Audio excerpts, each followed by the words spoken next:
ওদিকটা দেখে নি। ঠিক ধরেছি, হরি তো কি শুকনো করা হয়েছে। বাহ বাহ বাহ বাহ। মহারাজ কি নিজে ঘুরে ঘুরে আপনার ভোজনের আয়োজন দেখছেন মহারাজ? হ্যাঁ হ্যাঁ, দেখো দেখো দেখো, এই যে আমার ভেষজ আহার। বাহ বাহ, এ তো বিশাল ব্যাপার। অর্জুন গাছের ছাল আর যজ্ঞ ডুমুর ভেজানো হচ্ছে একটা বড় পাত্রে। এতদিনে মন্ত্রী একটা ভালো কাজ করেছে।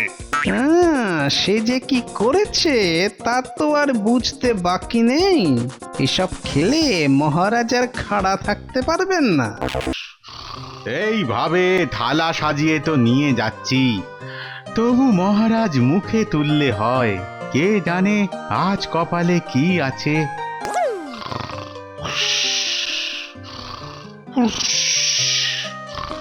না না না না না, যা ভেবেছিলাম ঠিক তাই। ওহ, আর ভাল লাগে না। দিন দিন মহারাজের কাপড় জমে যাচ্ছে। ওহ ও, আমার হয়েছে এক জ্বালা।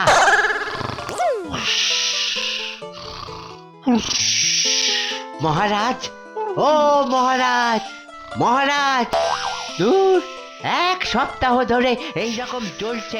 হ্যাঁ, কে জানে আর আর কতদিন এই রকম চলবে। কি হলো হরি, কি হলো? এখনো এখনো বিছানা ছাড়েননি উনি?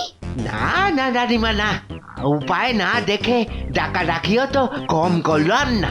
তবু না না না না না না না, এবার একবার আমি ডেকে দেখি।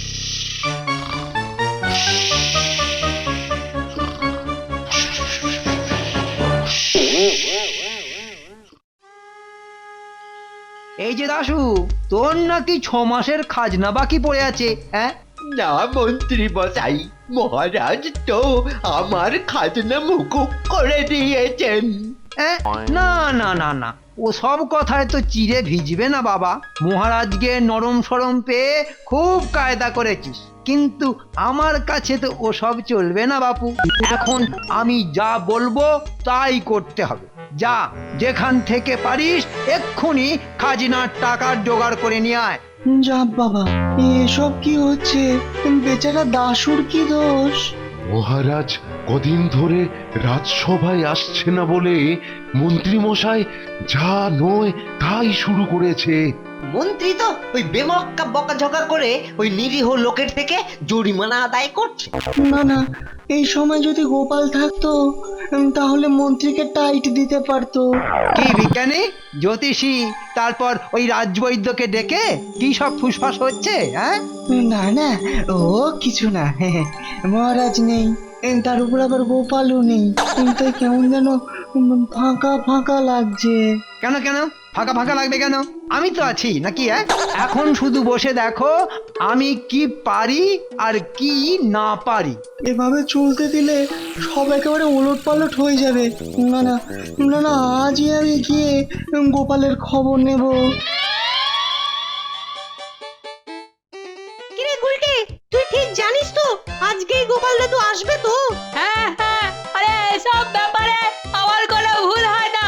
গোপাল দাদু আজই শ্বশুর বাড়ি থেকে ফিরবে। আর গোপাল দাদু শ্বশুর বাড়ি থেকে ফিরলে আমাদের জন্য কিছু না কিছু তো আনবেই। বাবা কি মজা, গোপাল দাদু আমাদের জন্য মিষ্টি আনবে। আরে ওই তো গোপাল দাদু এসে গেছে। কি মজা কি মজা। কিরে, কেমন আছিস সব? আমরা তো ভালোই আছি, কিন্তু এই যে গোপাল, তুমি ফিরে এসেছো। আরে বিজ্ঞানী যে, ব্যাপার কি? ব্যাপার খুব গুরুতর। কেন কেন? কৃষ্ণনগরের সব খবর ঠিক আছে তো? কৃষ্ণনগর নয়, বলো মহারাজ কৃষ্ণচন্দ্রের খবর কি? এই রে, তার আবার কি হলো? মহারাজের কিছু একটা হয়েছে।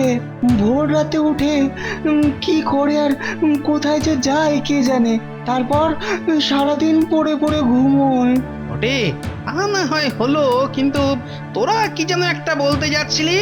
আমাদের কাছেও একটা চমকে ওঠার মতো খবর আছে। হ্যাঁ, বলিস কি? চমকের পর চমক, শুনি শুনি।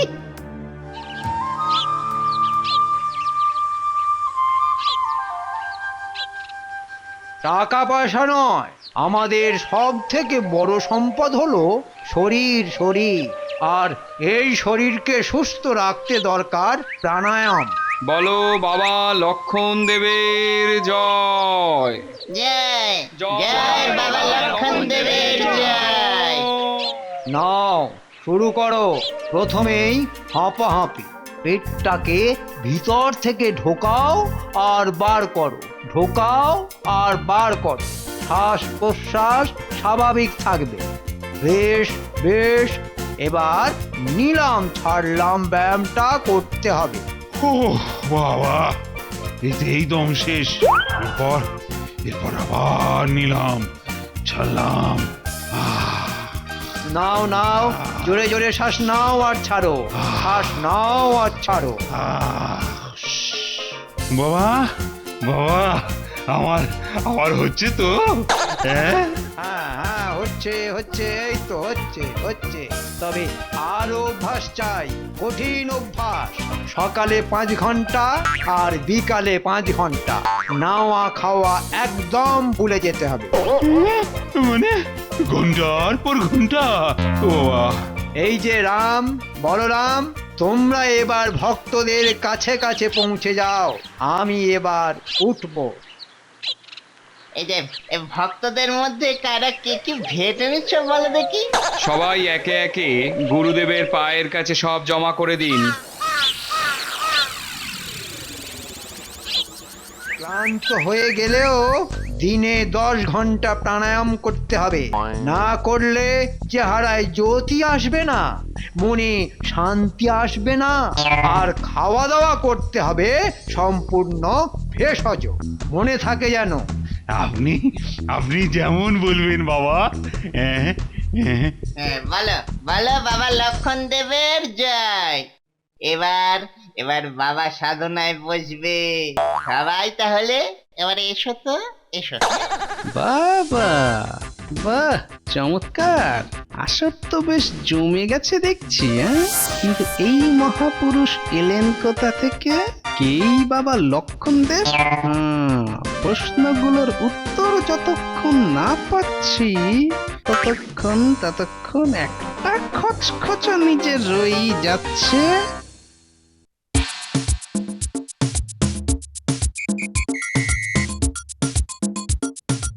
ঘন্টাখানেক হাঁপাহাঁপি ব্যায়ামটা করে ফেলেছি। এবার এবার পরেরটা ধরতে হবে। ও বাবা, লক্ষণ দেবে জয় হোক। উহ, মুখ দিয়ে যেন মধু ঝরছে। শরীরই সম্পদ। এইবার সোজা হয়ে শুয়ে জোরে জোরে শ্বাস নিতে হবে। তারপর একবার ডান পা তুলতে হবে, আর একবার বাঁ পা।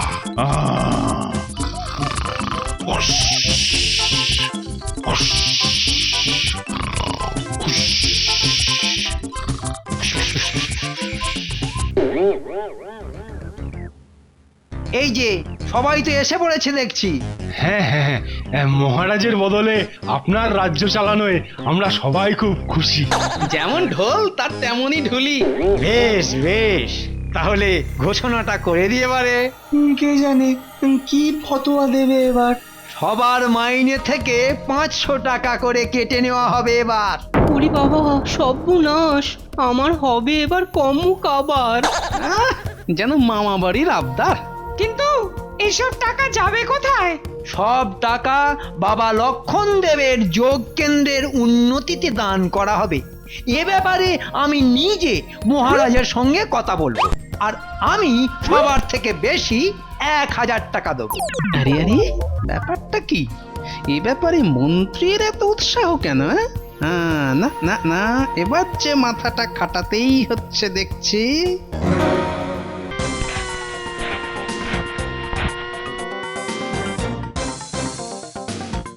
বাহ বাহ বাহ, চমৎকার চমৎকার। আয়োজনেতে কোনো ত্রুটি দেখছি না। এই তো এই তো, হ্যাঁ, এখানে আমলকি বাটা হচ্ছে। আর আর ওখানে ওটা কি?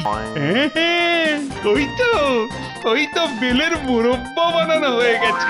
এবার এবার ওদিকটা দেখে নি। ঠিক ধরেছি। খড়ি তো কি শুকনো করা হয়েছে, বাহ বাহ বাহ বাহ। মহারাজ কি নিজে ঘুরে ঘুরে আপনার ভোজনের আয়োজন দেখছেন মহারাজ? হ্যাঁ হ্যাঁ, দেখো দেখো দেখো, এই যে আমার ভেষজ আহার। বাহ বাহ বাহ, এ তো বিশাল ব্যাপার। অর্জুন গাছের ছাল আর যজ্ঞ ডুমুর ভেজানো হচ্ছে একটা বড় পাত্রে। এতদিনে মন্ত্রী একটা ভালো কাজ করেছে। সে যে কি করেছে তা তো আর বুঝতে বাকি নেই। এসব খেলে মহারাজার খাড়া থাকতে পারবেন না। আরে মন্ত্রী নিজে যোগগুরু লক্ষণ দেবকে রাজি করিয়ে আমাদের এই কৃষ্ণনগরে এনেছে।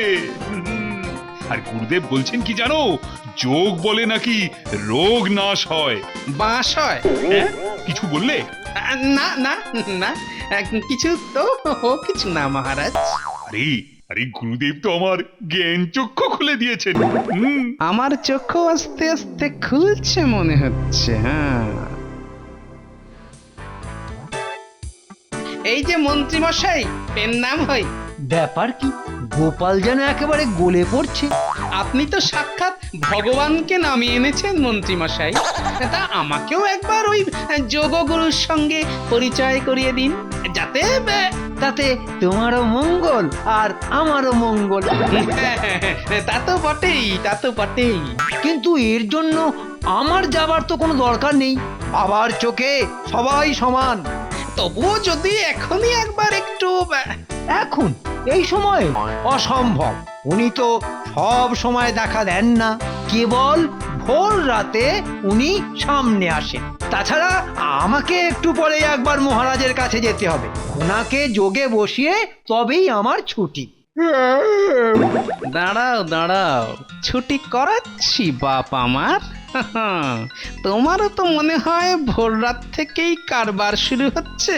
চোখগুলো লাল লাল আর বড় বড় হাই উঠছে মিনিটে মিনিটে। না না না, এবার বেশ আটঘাট বেঁধেই খেলাটা শেষ করতে হবে। হ্যাঁ, ও গোপাল দাদু, মনে হচ্ছে কোনো জরুরি দরকার। বুঝিস না, আমরাই তো দাদুর ডাল আর বাহাত। হ্যাঁ হ্যাঁ, শোন, তোদের একটা কাজ করতে হবে। আমরা তো এক পায়ে খাড়া। দাঁড়া দাঁড়া, অত তাড়াতাড়ির কাজ এটা নয়। হ্যাঁ, এতে বিপদ হতে পারে। চাই যে বিপদে আসুক, আমরা ঠিক কেটে বেরিয়ে আসবো। সাব্বাস, এই তো চাই। তবে নে, এই শিশিটা সঙ্গে রাখ আর শোন কি কি করতে হবে। হ্যাঁ,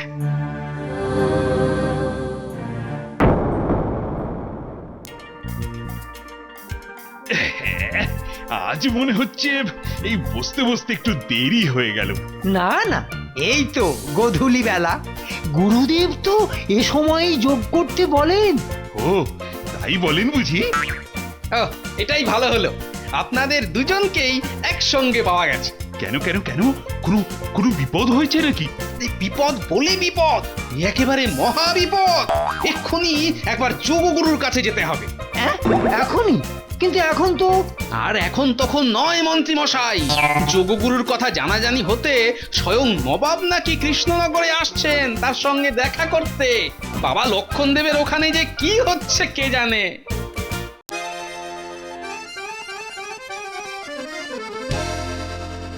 এই চলে আসো, আয় আয়, কোনো বিপদ নেই। ও, দুজনেই তো লম্বা ঘুম দিচ্ছে রে। তবু সাবধানে মার নেই, চল পা টিপে টিপে ঢুকি।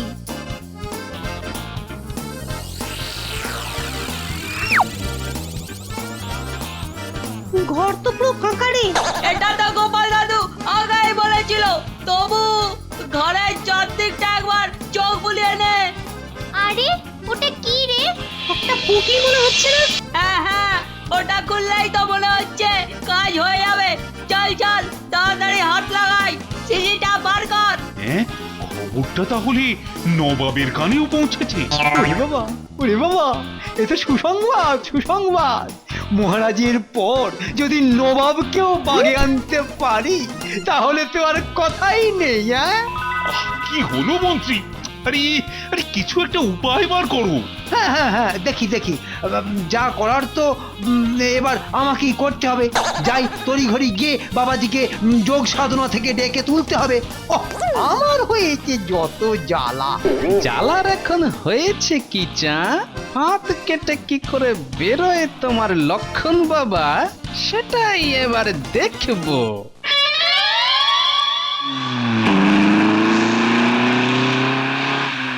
ওরে রাম বলরাম, এবার আরাম করা ছেড়ে একটু আসন টাসন পাতো। হ্যাঁ, এখন এখন আবার কে আসবে? আর এলেই বা কি, দর্শন তো হবে না। ওরে মাথা মোটা, যা বলছি এক্ষুনি কর। চলো চলো গোপাল, আজ তোমারও ভগবান দর্শন হবে। হ্যাঁ হ্যাঁ মহারাজ, ভগবান না ভূত তা তো একটু পরেই জানা যাবে। কিন্তু আমি ভাবছি মন্ত্রী আবার ওই বাবাকে বুঝিয়ে সুঝিয়ে বার করতে পারবে তো? এতক্ষণে গিয়ে দেখুন, বাবা বসে বসে নিলাম ছাড়লাম ব্যায়াম শুরুও করে দিয়েছে বোধহয়। ওই ওই ওই তো, ওই তো, ওই তো বাবা বসেছেন। কিন্তু কিন্তু আবার কিন্তু কিসের মহারাজ? না মানে ওই মন্ত্রীকে তো কোথাও দেখছি না। হ্যাঁ, ওনার তো একই অঙ্গে অনেক রূপ, তিনি যে কখন কোথায় থাকেন। ওরে বাপরে গেরুনে কি চুল করছে রে বাবা? ও এবার কেলো করেছে রে। ও আর যে পাওয়া যাচ্ছে না বাবা। ওরে বাপরে, এ চুল করছে রে। আরে এ তো মন্ত্রী। হ্যাঁ হ্যাঁ, মানে না, মানে আমি তো এমনি। না না মহারাজ, একটু ভুল হয়ে গেল যে। এ তো আপনার সিদ্ধ পুরুষ লক্ষণ দেব মহারাজ। ছি ছি ছি ছি ছি ছি মন্ত্রী, তুমি শেষে। হ্যাঁ একদম ঠিক। মন্ত্রী মশাই আপনাকে ওই 10 ঘন্টা যোগ ব্যায়াম করিয়ে আর আমলকির ছেঁচকি খাইয়ে শেষে ঘাটে তুলতো। কিন্তু কিন্তু এইসব তুমি করলে কি করে গোপাল? আমার আগেই সন্দেহ হয়েছিল মহারাজ, তাই বাচ্চাদের বুঝিয়ে দিয়েছিলাম কি করতে হবে। আর তারপর তারপর বাচ্চারা কি করলো? আর বাচ্চারা আমার কথা মতো এক ফাঁকে ওর ঘরে ঢুকে ওর নকল দাড়ি গোফে চুলকানির পাউডার দিয়ে দিয়েছিল। ব্যাস, তাতেই কেল্লা ফতে। সত্যি সত্যি গোপাল, তোমার তুলনা হয় না। আর মন্ত্রী, তুমি কি ভেবেছো তোমাকে আমি ছেড়ে দেব? মহারাজ, এরকম ভুল আর হবে না, এবারকার মতো ছেড়ে দিন। হ্যাঁ হ্যাঁ, ছাড়বো তো বটেই, কিন্তু তার আগে তোমায় শুধু ওই আমলকি সেদ্ধ আর যোগ্য ডুমুরের রস খেতে হবে টানা 7 দিন ধরে। হ্যাঁ, 7 দিন? হ্যাঁ 7 দিন। নিন তবে আজ থেকেই শুরু করুন। কথায় বলে না, শুভস্য শীঘ্রম, শুভ কাজে দেরি কেন?